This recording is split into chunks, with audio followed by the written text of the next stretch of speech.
We have long been comfortable with the idea that the prices of both gold and silver have been unusually, I would say, since the Clinton administration. And the reason I say that is that it was under Clinton that we pushed the idea of saying to foreign countries, why don't you sell your gold and use the proceeds to buy our U.S. Treasury bonds? And the reason is that gold doesn't provide you any interest, whereas Treasury bonds would provide you with significant interest, and you could use that money to feed the poor. This was part of the pitch, and it worked. You had a decline in the gold price, where I think we were talking about 400 to 500. Gold got down to as low as 250. And the reason, as I say, was that the administration was trying to convince and succeeded in convincing a number of the European countries to sell gold, which of course, by definition, tended to suppress the price. Well, that was, some time ago, and more recently, there are other factors which are increasing the price of both gold and silver, and perhaps the most important is that in the last 3 years, the rate of inflation reported in the United States has surged from very, very low levels, 1% or less, to as high as 9%, and currently is at 3% if you use the CPI statistics, which in themselves are questionable. I think there's a good case for saying inflation is much higher than 3%. And then on top of that, this has been since January, you have a major collapse, around 10%,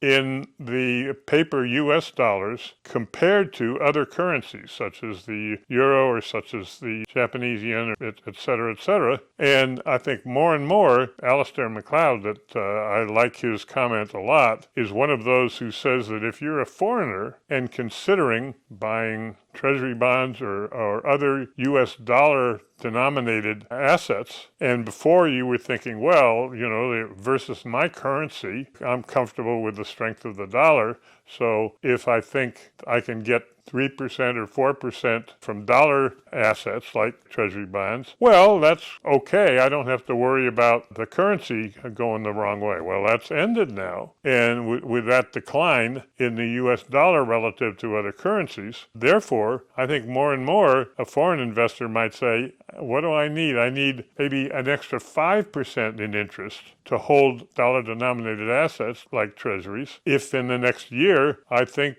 there's a good chance the dollar may go down 5% or more against my own currency. And so this is another major factor in dollar terms, the price of both gold and silver. In the newsletter, while I'm supportive and continue to be supportive of gold going up, I am more intrigued about the greater potential of silver going up. One of the key guys I'm listening to near term, Rafi Farber, has recently been mentioning that what he thinks is going on is that you're having silver, which for over a century has not had anything like the monetary value in the eyes of most investors that gold has. That may be starting to change. He mentions that silver historically has been just as much considered money as gold, and so he thinks if there's more monetary interest in buying silver for its status as money, then that will have an effect, in his opinion, and I agree, on a reduction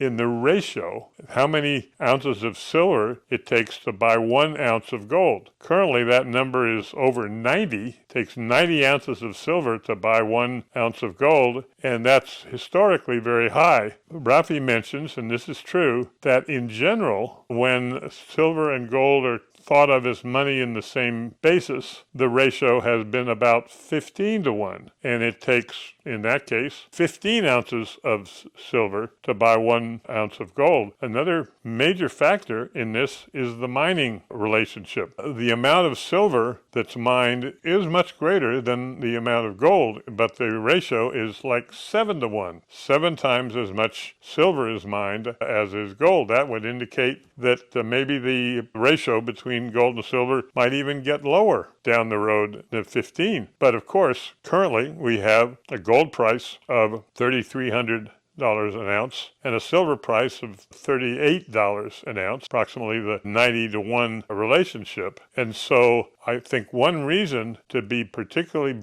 about silver is this potential that as silver gets more and more interest as a source of money, as an actual money, which historically it has always been, then you can get into a situation where even if gold stays flat, silver could go up dramatically. If we got to 15 to 1 at the current price, why silver would go from 38 to over $100 an ounce. How do you play that? Well, we have for a number of months have been very focused on the silver mining companies, and so we strongly that you take at several of those, such as, and these are good potential ways to make, in our opinion.